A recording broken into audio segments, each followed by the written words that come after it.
Hola, ¿qué tal? ¿Cómo están? Muy buenos días. Buen inicio de semana, ya es la recta final de mayo. Y entramos a junio. Así que hay que cerrar el mes con toda la actitud posible. Ya saben, el tema del échale ganismo. Bueno. Pues hoy vamos a hablar de un candidato extremadamente perverso, maquiavélico, bélico, pero sobre todo enfermazo. Enfermo de acá, de acá. Estamos hablando del candidato a magistrado del Tribunal de Disciplina Judicial, que es Alejandro Gómez Sánchez. ¡Tadán! Alejandro Gómez Sánchez, el exfiscal general del Estado de México, quien renunciara a principios del año 2022, en donde en un video muy corto saliera a decir que por temas de salud y temas personales, pues decía bye bye, ¿no? Alejandro Gómez Sánchez, quien pues se mantuvo en el cargo pues bajo muchísimos problemas, bajo muchísimos temas oscuros y muchísimas, pues yo dejo de decirle sospechas, diría afirmaciones, pero pues ya sabemos cómo es el tema de la justicia en este país y las leyes, o más bien no son las leyes, sino quienes ejecutan las leyes y los servidores, que ni son servidores, que se encargan de estar cubriendo este tipo de porquerías, llamado Alejandro Gómez Sánchez. Alejandro Gómez Sánchez entra en el sexenio de ex narcogobernador Erubiel Ávila, que por cierto, Erubiel Ávila era priista de hueso colorado y pues pertenecía a este grupo cerrado de Atracomulco, y resulta que se va al Partido Verde, ¿no? O sea, el verde, bueno, ¿qué les puedo decir? Y el chiste que hubo un antes y un después, un parteaguas, así como en el sexenio de el espurio genocida Felipe Calderón, también fue aquí en el Estado de México, ¿no? ¿Por qué? Porque fue un antes y un después, o sea, un parteaguas antes de que llegara Erubiel Ávila y después de que se fue Erubiel Ávila, ¿no? ¿Por qué? Porque en el Estado de México, pues efectivamente, pues había temas de inseguridad, había temas de violencia, en fin, pero por muy increíble que esto suene, los índices eran, relativamente en los parámetros, por decirlo de alguna manera, ¿no? Hablando en tema de materia de seguridad. Pero resulta que llega Erubiel Ávila, y Erubiel Ávila, hagan de cuenta que fue y abrió el portón, ¡fum! Y dejó entrar al enemigo, al peor de peores. Peor que desviación de fondos, peor que enriquecimiento ilícito, peor que fue el tema de dejar entrar al narco al Estado de México. Con el primero que pacta en ese entonces el exgobernador Erubiel Ávila es con el cártel de la familia michoacana, uno de los cárteles pues sanguinarios, pero nada se le iguala a los Zetas. Pero bueno, es otra historia. Y el chiste es que Erubiel Ávila pues le imponen a Alejandro Gómez Sánchez. ¿Por qué? Pues porque en ese entonces, acuérdense que eran procuradurías y no eran fiscalías. Y entonces las procuradurías dependían, en este caso, de los gobernadores o gobernadoras. Y lo que hoy es la Fiscalía General de la República, pues dependía de la Presidencia de la República, ¿no?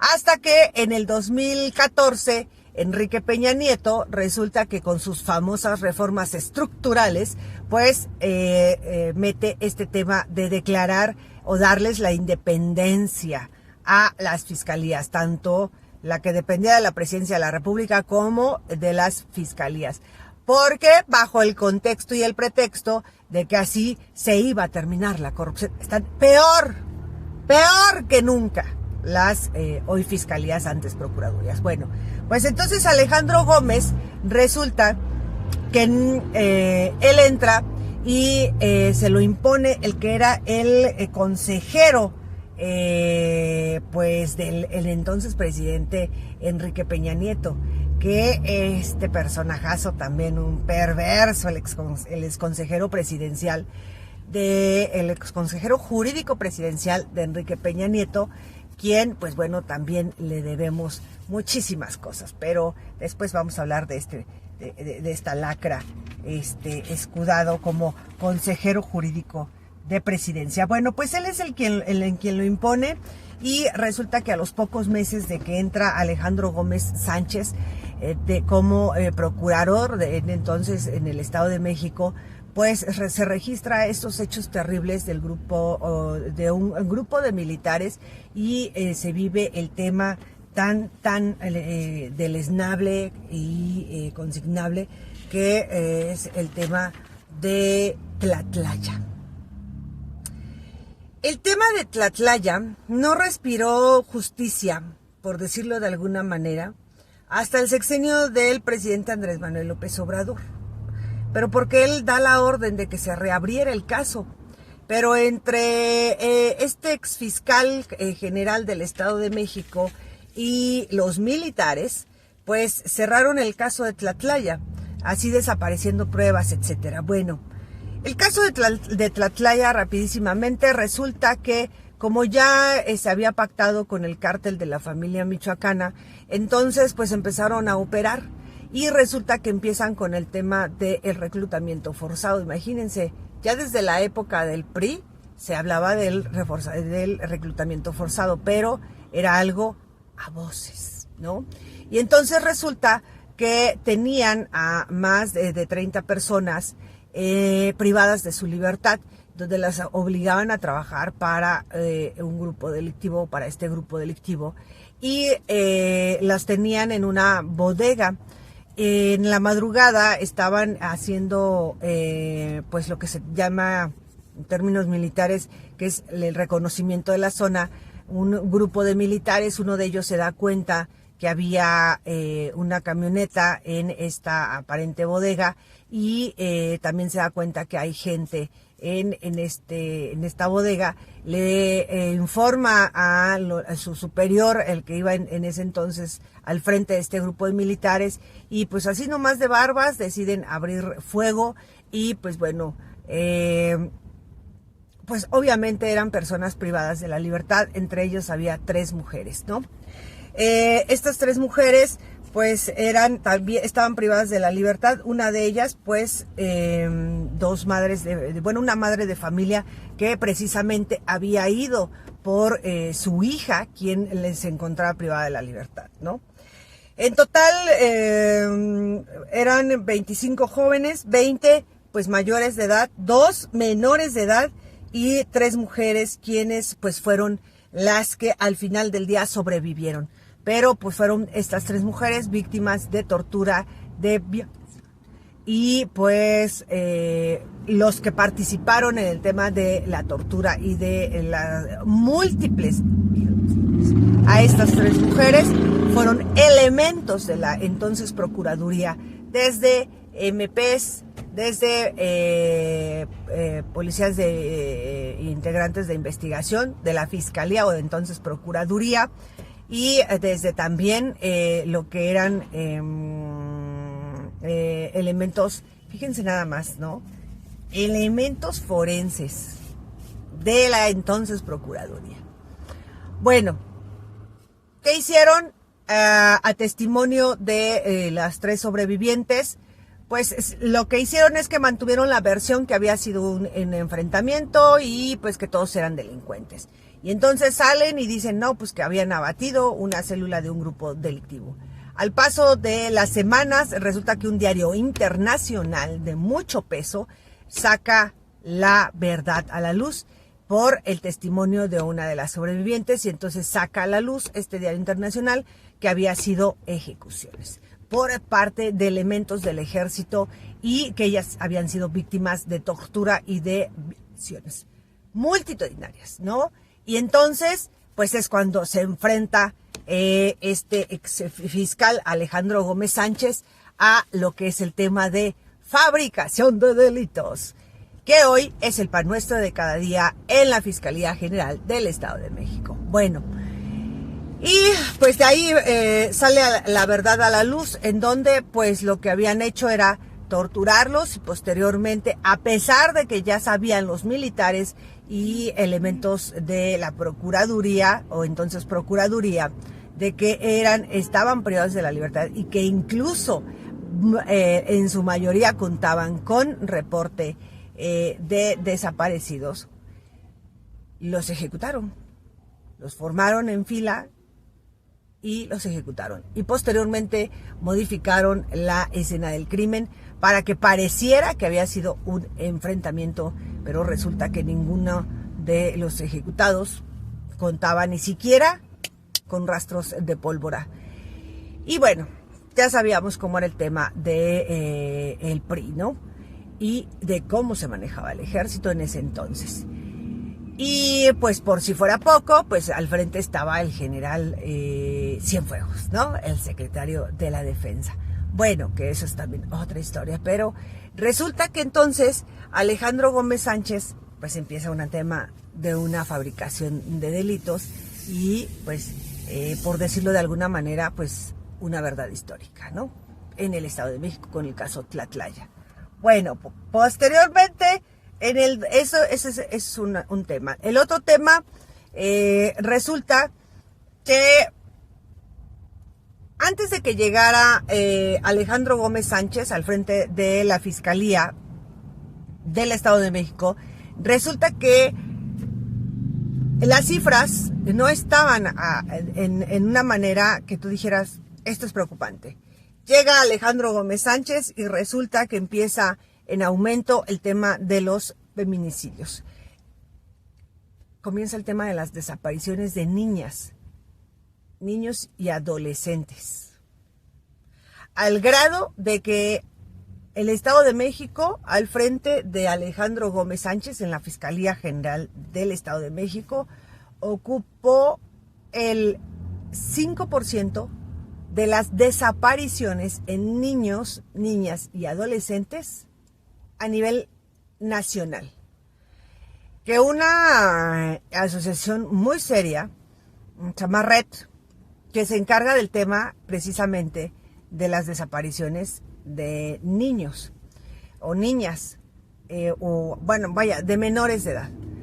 Resulta que saca un comunicado muy alarmante en donde dijo que se erradicaría el 5% de las desapariciones en infantes si en el Estado de México verdaderamente empezaran a trabajar en este tema de seguridad y en el tema de las desapariciones, porque de cada 5 infantes que desaparecen en todo el país, o desaparecían en ese entonces en todo el país, 1 era del Estado de México. Y eso provocaba que se ubicara o que concentrara el 5% a nivel nacional, algo gravísimo. Otro de los temas es que aumentó y se disparó de una manera impresionante el tema de los feminicidios, al grado de que el día de hoy ocupa el primer lugar a nivel nacional el Estado de México en feminicidios e infanticidios. Otro de los temas que también fue donde ya puso en tela de juicio y en donde ya se empezaron a hacer fuertes cuestionamientos, a pesar de todo lo que ya se había vivido con este exfiscal Alejandro Gómez Sánchez, el tema de Tlatlaya, el tema de las desapariciones en infancias, el tema de los feminicidios, el tema de la violencia, el tema del cobro de piso, extorsiones, levantones. Resulta que se va descubriendo y afirmando que Alejandro Gómez Sánchez y toda esa camada que estuvo con Alejandro Gómez Sánchez y que hoy siguen en funciones en la Fiscalía General del Estado de México, fabricaban delitos, al grado de que se concentraron más de 11,000 denuncias por estos temas, tema de fabricación de delitos, el tema de tortura y el tema de es toda una situación ahí, ¿no? que incluye jueces, que incluye pues obviamente MPs, que incluye policías, al grado de que pues bueno, pues gracias a Alejandro Gómez Sánchez, pues hoy está la pudredumbre emanando a todo lo que da en los corporativos. Llámese la Fiscalía General del Estado de México, llámese la Policía Estatal, los municipales, los MPs, los fiscales, en fin, es una fosa séptica el tema de seguridad y todo lo que involucra a la seguridad del Estado de México, porque Alejandro Gómez Sánchez inició con este tema de la simulación y la fabricación de delitos y sacaba las confesiones a base de tortura. Otro de las perversiones y fijaciones de Alejandro Gómez Sánchez era sacar las fotografías de los supuestos delincuentes brutalmente golpeados, y en donde después se sabía que eran brutalmente torturados para sacarles confesiones falsas, para generar la percepción de que se estaba combatiendo, cuando la realidad de las cosas es que no coincidía lo que decía Alejandro Gómez Sánchez con lo que estaba pasando realmente en el Estado de México. Y claro, por supuesto, para cerrar el tema, solo por mencionar algunos temas, porque es claro que todo es un contexto, ¿no? Es un amplio repertorio la perversión de Alejandro Gómez Sánchez, quien hoy está contendiendo para candidato a magistrado del Tribunal de Disciplina Judicial. Háganme el pinche favor. Bueno, ¿y quién lo nominó? Pues claro, el Poder Ejecutivo y el Poder Legislativo, pero el Poder Ejecutivo, el Poder Judicial y el Poder Legislativo.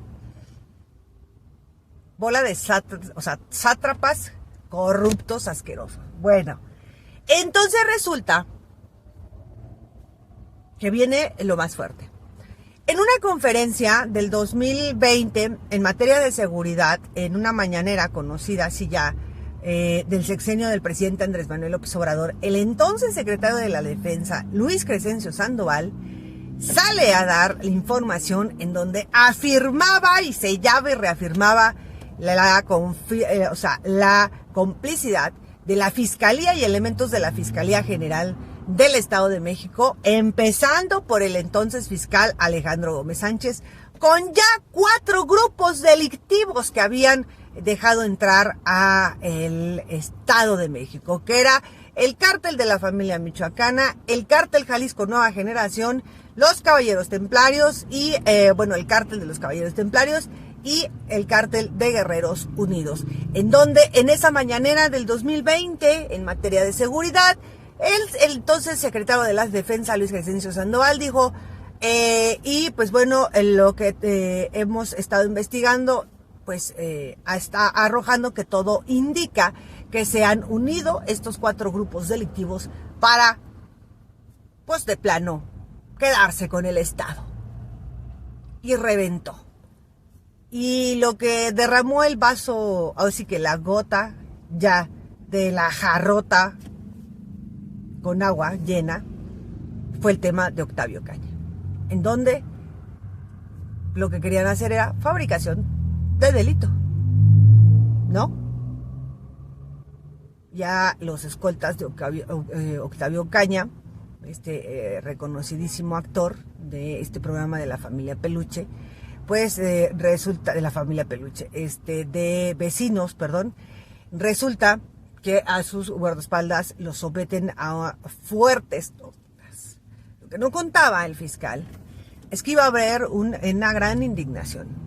Ya para entonces ya estaba muy cansada la situación, y ya también no eran los mismos tiempos en los que salían y decían pasó esto y todos replicaban como borreguitos, porque ya era el tiempo de las redes sociales. Y entonces las redes sociales se encargaron de hacer lo suyo, que fue sacar a la luz que había sido una ejecución por parte de policías del Estado de México, cosa que pasaba todos los días.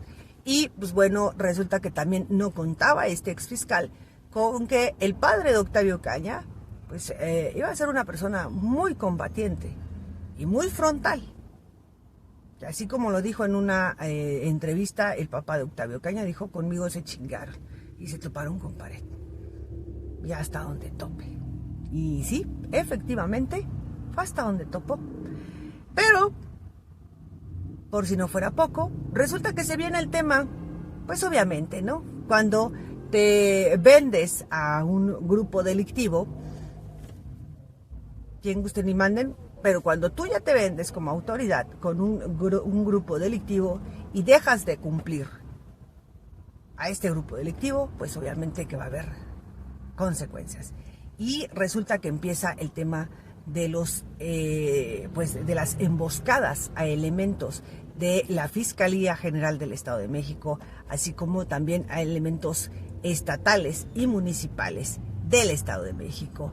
Y también empieza el tema de los atentados hacia instalaciones de la Fiscalía del Estado de México en diversas comunidades, y hasta que de plano reventó la situación y resulta que lo renuncian en febrero del 2022. Y ahora pues se mantuvo muy quietecito por debajo del agua. Ya saben cómo son estos clásicos acuerdos, pues tú dices que sí, tú salte y mira, no pasa nada. Se mantuvo en las sombras. Y ahora sale a la luz con el tema de ser candidato a magistrado del Tribunal de Disciplina Judicial, Alejandro Gómez Sánchez, quien ustedes pues lo están viendo en pantalla. Ni un ciego se atrevería, de verdad. Corrijo. Alejandro Gómez Sánchez es un peligro para la justicia en este país. Porque gracias a Alejandro Gómez Sánchez, más de 11,000 personas están en prisión viviendo un verdadero infierno. Porque el tema de las prisiones en el Estado de México es un tema de corrupción, extorsión y de autogobiernos en las prisiones del Estado de México. Más de 11,000 familias fueron destrozadas por fabricaciones de delitos. Y hoy el Estado de México sufre la peor crisis de inseguridad que se haya registrado en la historia del mismo. Los responsables o los detonantes: Erubiel Ávila, quien hoy se encuentra en el Partido Verde, y Alejandro Gómez Sánchez. ¿Por qué? Porque simple y sencillamente prostituyeron.